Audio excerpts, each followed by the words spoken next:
Assalamualaikum warahmatullahi wabarakatuh.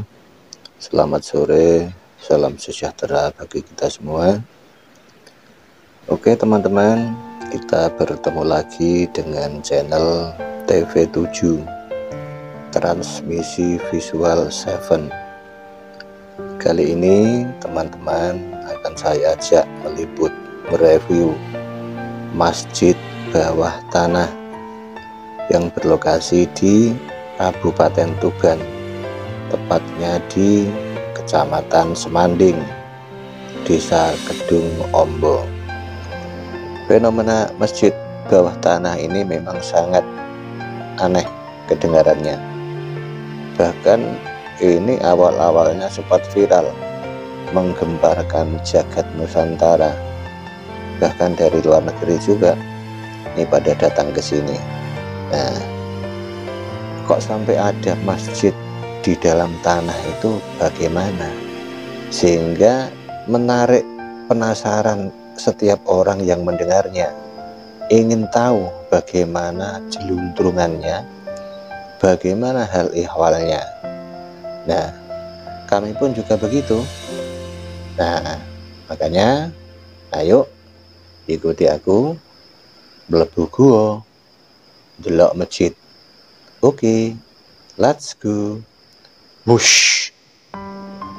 Nah, itu teman-teman, itu ada pelang di depan Masjid Ashabul Kahfi Perut Bumi. Ya, itu pelang papan nama Masjid Ashabul Kahfi Perut Bumi. Nah, ini tampak pemandangan dari depan seperti ini masjidnya. Nah, seperti ini. Jadi ini di tepi Jalan Kedung Ombo, Kota Tuban. Nah, itu pintu masuk lorong lewat ini, pintu masuknya lorong ini ya. Terus masuk, yuk ikuti aku. Nah, terus pelan-pelan aja ya. Nah, ini, nah itu di depan sana itu juga bangunan masjid. Oke. Nah, ini terus, nah ini masuk ini yang kelihatan itu ya bukan di bawah tanah tapi itu di atas tanah, sebab ini kan dulunya daerah Bukit Gedong Ombo.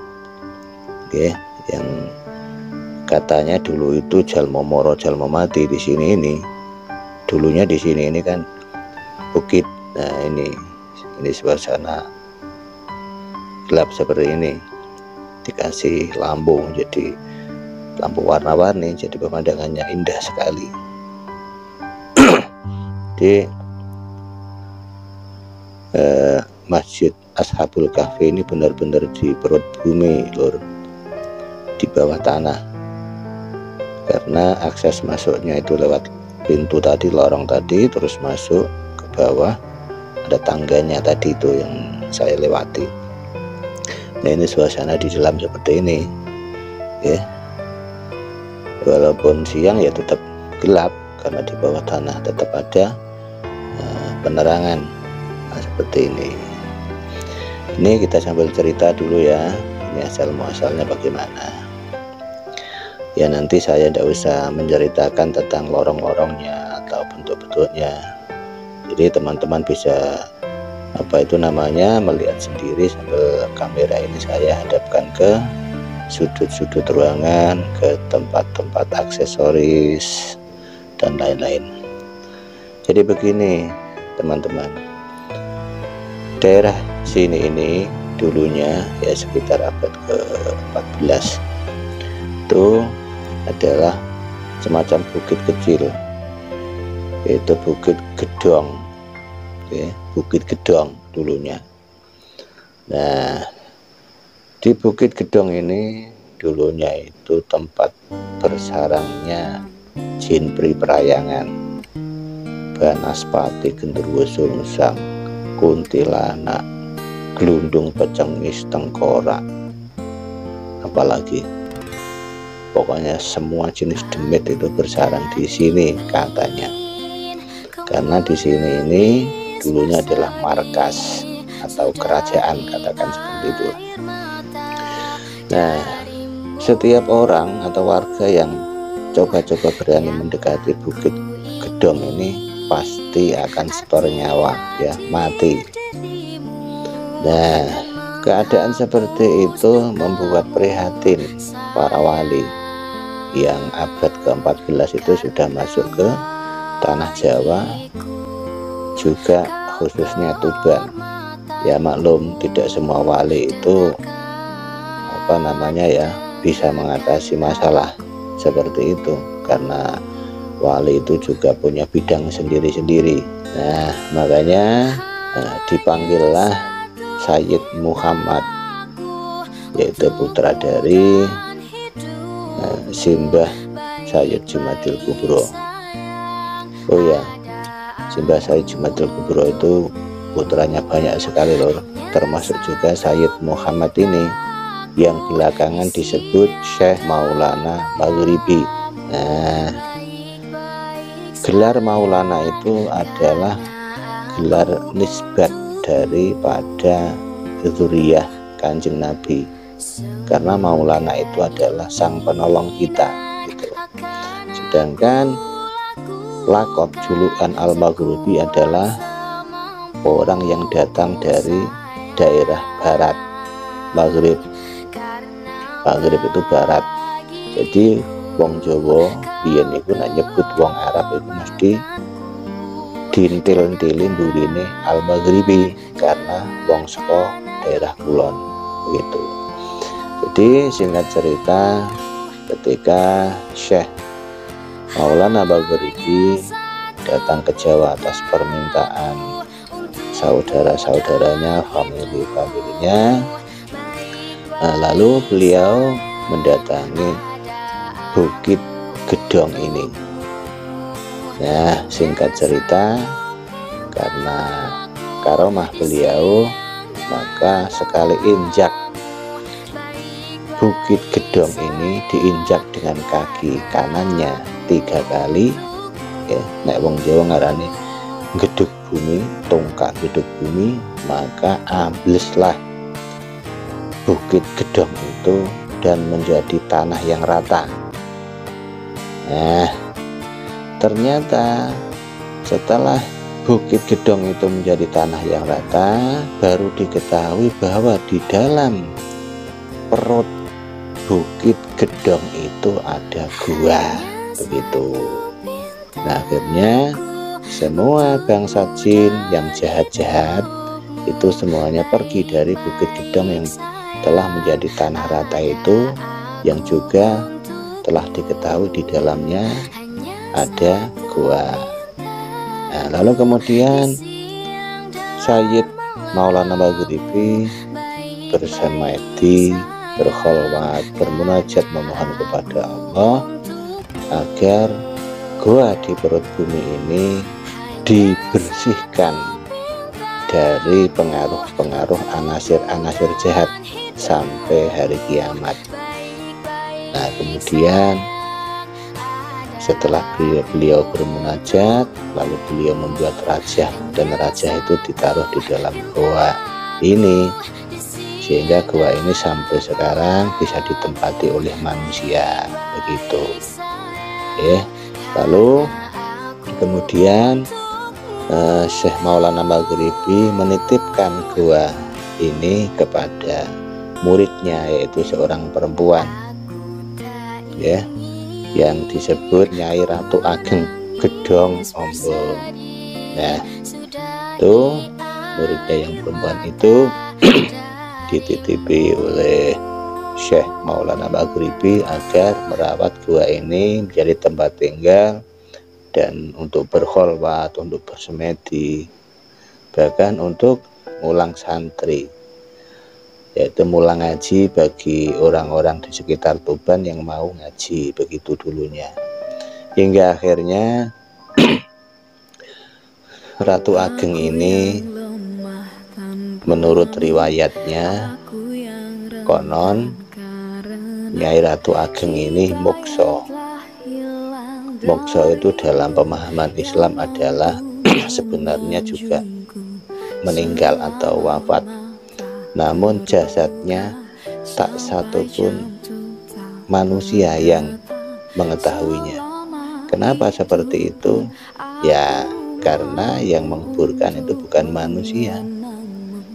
Mungkin saja bangsa jin yang menjadi murid daripada Nyai Ratu Ageng itu, atau bisa juga murid-murid bangsa jin, yaitu muridnya Syekh Maulana Maghribi, gitu. Jadi intinya Nyai Ratu Ageng itu wafat di situ dalam keadaan mukso, tidak diketahui jasadnya, alias wafat tapi jasadnya tak satupun orang yang tahu di mana. Nah konon Nyai Ratu Ageng itu sering atau bahkan mengunjungi goa ini. Kadang-kadang juga berada di gua pertapaan itu, di sebelah dalam sana itu ada. Tapi ya tidak sembarang orang diperbolehkan masuk. Nah di situ, jadi ceritanya begitu kurang lebih. Nah oleh karena itu, bagi teman-teman yang penasaran dengan masjid bawah tanah, masjid perut bumi, masjid Ashabul Kahfi, ya bisa datang langsung ke sini melihat dengan mata kepala sendiri tentang keunikan masjid ini. Ya batu-batunya ya juga seperti ini, batu stalagmit, entah itu apa namanya. Nah area gua ini terutama yang dibuat untuk masjid itu ya lumayan luas, yang dibuat untuk masjid. Nah yang selain masjid itu banyak sekali lorong-lorongnya lur, dan juga ada tembusannya sampai ke atas bolong. Jadi ada beberapa tempat yang jika berdiri di bawah lalu melihat ke atas itu bisa melihat matahari kalau siang, kalau malam juga bisa melihat rembulan dan bintang dan langit. Jadi indah sekali. Nah ini proses pembangunannya ya ditanggung sendiri oleh dulunya yang pertama itu yang menemukan lalu membangun adalah Kiai Haji Subhan Mubarak, lalu diteruskan oleh putra-putranya dan santri-santrinya sampai sekarang. Nah begitu loh. Di dalam goa ini juga ada penjualnya loh, penjual aksesoris, penjual pakaian, makanan, minuman, rokok. Ya karena kan nyawisi para tamu-tamu yang datang melihat gua ini gitu. Oke, jadi kurang lebihnya seperti itu tentang gua perut bumi ini. Kita singgung sebentar tentang simbah Syekh Maulana Maghribi. Nah, beliau ini adalah seorang mubalik keliling, keliling dari satu tempat ke tempat lain, dari satu daerah ke daerah lain. Makanya tidak heran jika di beberapa tempat banyak sekali petilasan simbah Syekh Maulana Maghribi. Banyak sekali, seperti ada itu di Parangtritis Jogja juga ada, lalu di Malang juga ada, di Tuban ini ada berapa tempat, ada 3 tempat, lalu di Klaten juga ada, lalu di daerah Jawa Barat sana itu katanya ada, di daerah Cirebon Selatan juga ada, daerah Tegal Selatan juga ada, banyak sekali. Karena memang beliau ini mubalik pengembara, menyiarkan agama Islam itu dengan cara berpindah-pindah begitu. Di metode yang dipakai oleh rata-rata semua wali songo dulu itu adalah seperti itu, yaitu sumur marani timbo. Sebab kalau tidak begitu nanya keno wong-wong do gelem ngaji ya gak mungkin. Agak kiai ini sing marani warga, marani santri ini ya gak mungkin warga itu gelem orang puni kiai ngaji, begitu ya. Oh ya, sedikit ini ada tambahan bahwa kita ini terpaku dengan nama Wali Songo ya. Ada sebagian orang yang menganggap bahwa wali itu hanya songo, hanya 9, padahal wali itu ribuan sekali. Banyak yang sudah wafat, juga banyak yang masih hidup. Sebenarnya Wali Songo itu adalah nama wadah organisasi. Kalau sekarang katakanlah seperti organisasi NU, Nahdlatul Ulama, dan juga organisasi Muhammadiyah, ya seperti itulah. Jadi Wali Songo itu adalah organisasi. Wali-wali yang bisa masuk seleksi ke dalam wadah Wali Songo ini ya tidak wali sembarangan, ya sudah lewat uji materi, uji kelayakan, kepantasan, kepatutan, dan lain sebagainya. Begitu, sehingga jumlah 9 ini selalu terisi penuh. Jika wafat satu, ya pasti diganti oleh yang lain ila yaumil qiyamah, sampai hari kiamat. Nah, organisasi Wali 9 itu didirikan pada zaman Sayyid Jumadil Kubro. Namun sebelum diresmikan, kalau bahasa kita sekarang diresmikan, nah itu Sayyid Jumadil Kubro mendapat wangsit isyarah ilham untuk pindah berdakwah ke daerah Sulawesi. Nah, akhirnya tongkat estafet diklir Wali Songo diserahkan kepada saudara sepupunya, yaitu Simbah Sayyid Maulana Malik Ibrahim. Oke.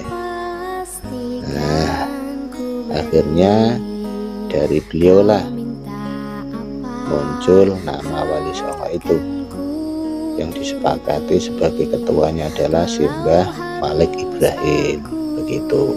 Lalu dibagi tugas, ada yang juru dakwah, ada yang wakil ketua, ada yang sekretaris kalau bahasa kita sekarang, wakil ketua, sekretaris, bendahara, juru dakwah, terus kepala wilayah. Karena sebenarnya Jawa ini kan sampai nanti kiamat, ya sejak itu didirikan Wali Songo sampai kiamat itu Pulau Jawa ini dibagi 4 wilayah. Itu wilayah mulai ujung Belambangan sampai Gunung Wilis itu yang bertanggung jawab 1 orang wali, tukang bongkok balak loro. Lalu dari Gunung Wilis Nganjuk sampai Gunung Tidar Magelang itu 1 wali juga yang tanggung jawab bongkok balak. Nah, dari Gunung Tidar sampai Gunung Ciremai Cirebon itu juga 1 wali lagi yang bertugas bongkok balak. Lalu dari Gunung Ciremai atau Gunung Galunggung, ya, Gunung Ciremai dan Gunung Galunggung itu sebenarnya 1 alur sampai ujung Banten Pandeglang sana, ujung Kulon itu 1 wali juga. Pada saat Wali Songo itu dulu didirikan, itu yang bertugas di bagian mulai ujung Belambangan sampai Gunung Wilis di Nganjuk itu adalah Simbah Sunan Derajat. Dari Gunung Wilis sampai Gunung Tidar Simbah Sunan Bonang. Dari Gunung Tidar sampai Gunung Ciremai atau Gunung Galunggung itu Simbah Sunan Kalijogo. Dari Gunung Ciremai, Gunung Galunggung hingga ujung Banten sana, ujung Kulon itu Simbah Gunung Jati. Nah, begitu loh. Jadi ada rapat bulanan, rapat tahunan. Jadi setiap bulan juga setiap tahun itu para wali yang tergabung dalam organisasi 9 itu pasti bertemu, berkumpul, membahas perkembangan agama di daerah sini bagaimana, di daerah situ bagaimana dan lain sebagainya. Begitu. Makanya perkembangan agama Islam di Jawa ini di era Wali Songo sangat pesat sekali dibanding masa-masa sebelumnya. Karena perlu kita ketahui bahwa Islam masuk di Nusantara khususnya Jawa ini sudah lama, sejak abad ke-9, namun tidak bisa berkembang. Nah, baru bisa berkembang itu ketika para wali itu mendirikan organisasi Wali Songo itu, yang diberi tugas di bagian ini, bagian itu, yang bertugas ini, bertugas itu, begitu. Nah, tak banyak seperti organisasi sekarang ini. Jadi ada sopirnya, ada kernetnya, kondektornya, ya ada ketua, ada wakil, ada sekretaris bendara, lalu kepala seksi dan lain sebagainya, begitu. Organisasi sekarang ini sebenarnya juga meniru daripada apa yang telah dipraktekkan oleh para wali dulu. Nah, makanya kalau Islam di Jawa ini berkembang dengan pesat itu adalah jasa daripada para wali yang tergabung dalam organisasi Wali Songo itu. Nah, sehingga sampai ke desa kita, ke kampung kita. Makanya kita berziarah itu sebenarnya juga yaitu Arab balas budi, balas jasa, tentu tidak bisa, tidak akan mampu kita membalas jasa para beliau itu. Nah, tapi paling tidak iso-isone sebisa mungkin kita ikut ambil bagian daripada perjuangan para beliau itu, yaitu meneruskan perjuangannya, cita-citanya, sekaligus kita balas budi dengan saisane mendoakan, begitu. Nah, masalah barokah, kecipratan, keramate itu nomor 17 loh. Itu nomor yang kesekian tidak penting. Yang penting adalah kita ini jangan sampai melupakan jasa para beliau itu. Kita ini bisa tahu syahadat, bisa sholat, ya, mau puasa dan lain-lain itu karena jasa beliau itu. Seandainya beliau itu tidak ada, ya kita ini ya sampai sekarang ya tentu agama kita itu masih agama nenek moyang. Oke, makanya kita ini jadi generasi yang tawadhu lah, merendah diri, diluk. Jangan sampai kita jadi generasi yang angkuh, takabur. Itu jangan mentang-mentang kita ini sudah rajin sholat lalu kita sinis kepada teman-teman kita yang belum mau sholat. Ingatlah bahwa kita ini adalah keturunan daripada generasi penyembah berhala. Iya, nenek moyang kita dulu itu kan penyembah berhala sebelum Islam masuk ke Jawa ini. Iya, penyembah berhala. Nah, makanya jika kita mau iktibar, mau bermuhasabah, bertafakur, itu insya Allah kita ini akan menjadi generasi yang ramah, yang lemah lembut, tidak menyalahkan orang lain, tidak mengkafirkan orang lain, tidak membid'ahkan orang lain, begitu. Oke. Nah, teman-teman yang budiman, jadi apa yang kita saksikan sekarang ini adalah bagian daripada sejarah masa lalu. Oke. Seandainya dulu pada abad 14 Mbah Syekh Maulana Maghribi tidak membuat jejak-jejak sejarah di sini, ya tentu di sini ini tidak akan dikunjungi oleh banyak orang. Ya seperti halnya itu tempat-tempat lain yang tidak ada nilai sejarahnya, ya biasa saja. Tapi sesuatu itu menjadi bernilai. Kenapa coba? Ya karena ada hal yang terpendam di situ, ada hal yang terkait di situ, dan hal itu adalah berkaitan dengan orang yang soleh, begitu. Nah, kalau tidak ya tempat biasa, tidak ada nilai sejarahnya, ya orang yang tidak ada yang datang ke situ. Nah, oleh karena itu teman-teman yang budiman, mari kita ikut ambil bagian melestarikan tradisi-tradisi nenek moyang kita. Sepanjang tradisi itu tidak bertabrakan dengan akidah. Misalnya sedekah bumi, sedekah laut, itu. Sedekah itu kan ajaran Islam. Kalau ajaran Hindu Buddha tidak ada sedekah. Sesajen ya ada. Nah, kalau sebutan sedekah itu ya ajaran Islam, karena Kanjeng Nabi juga dawuh itu obatnya disayogjakan untuk rajin sedekah, karena ada sebuah kaidah, raihlah surgamu walaupun hanya dengan secuil kurma. Nah, secuil kurma bisa mengantarkan kita ke surga. Sepele kan? Padahal surga itu luar biasa, tidak bisa kita bayangkan, tidak bisa kita pikirkan, tidak bisa kita umpamakan. Tapi hanya dengan secuil kurma kita bisa masuk ke surga. Ya tentu dengan rahmat Allah, bukan karena nilai ibadah kita, jumlah ibadah kita, bukan. Karena ibadah kita ini sebenarnya tidak begitu berarti. Coba kita hitung, seandainya kita ini beribadah sejak usia balik, usia 17 tahun sampai misalnya ajal kita itu berumur 80 tahun, berapa ya, sekitar 63 tahun kita beribadah non-stop siang malam, rajin melakukan kebaikan, apapun yang bertujuan baik kita lakukan.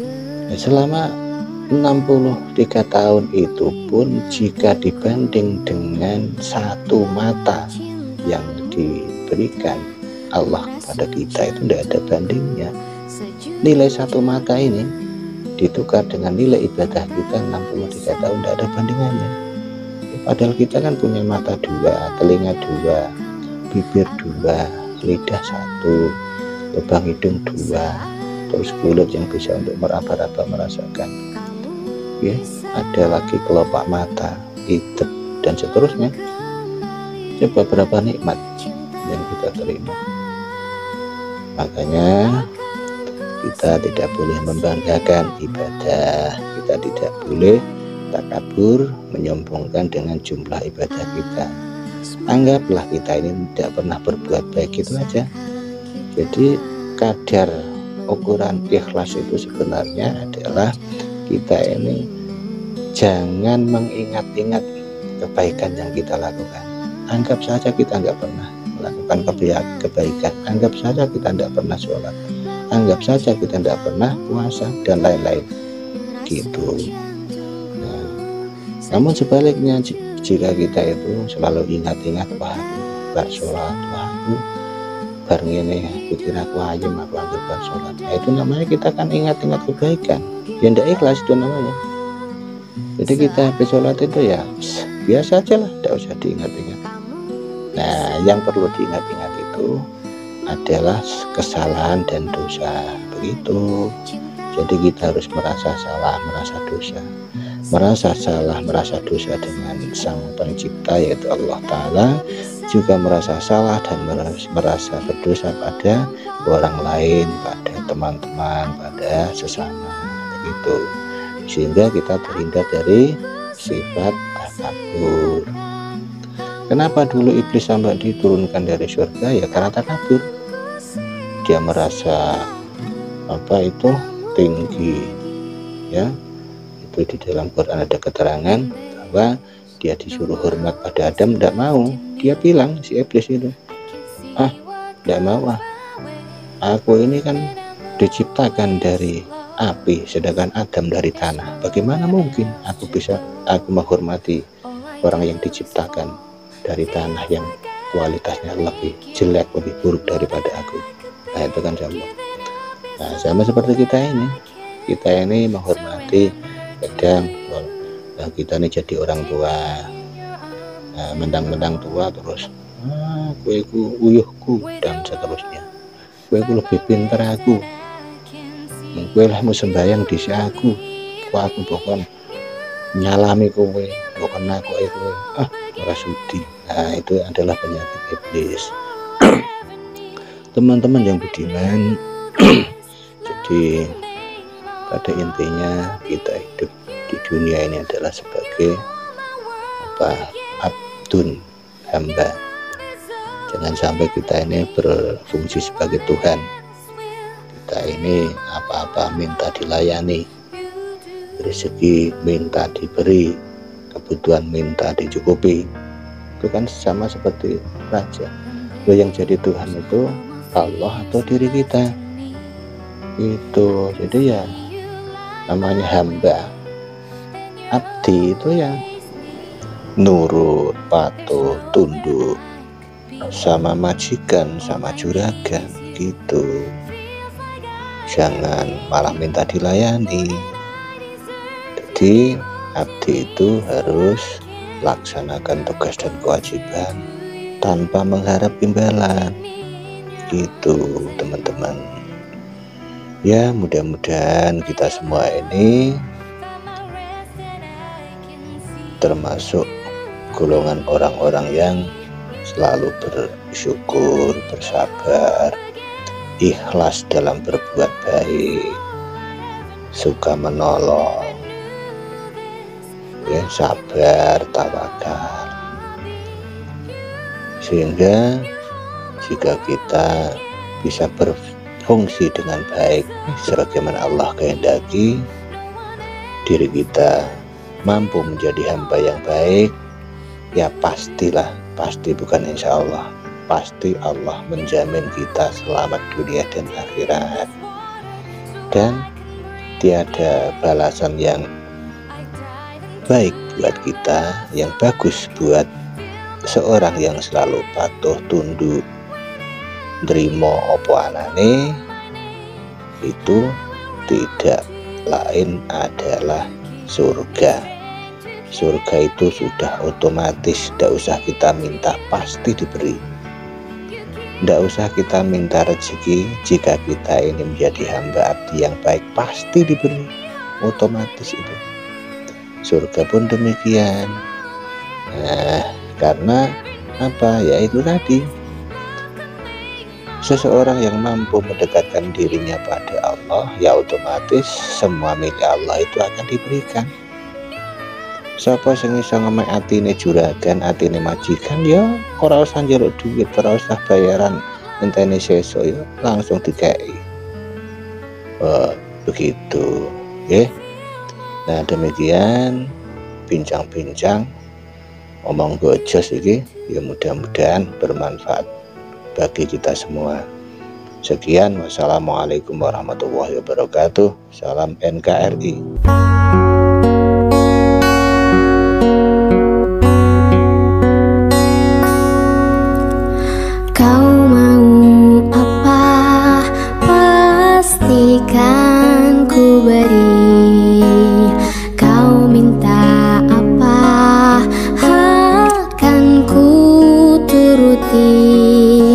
Walau harus aku terleleh dan letih, ini demi kamu sayang.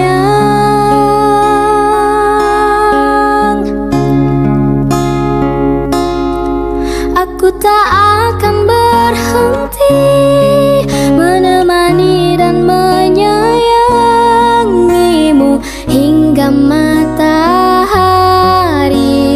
tak terbit lagi. Bahkan bila aku mati, ku kan berdoa pada Ilahi untuk satukan kami di surga nanti.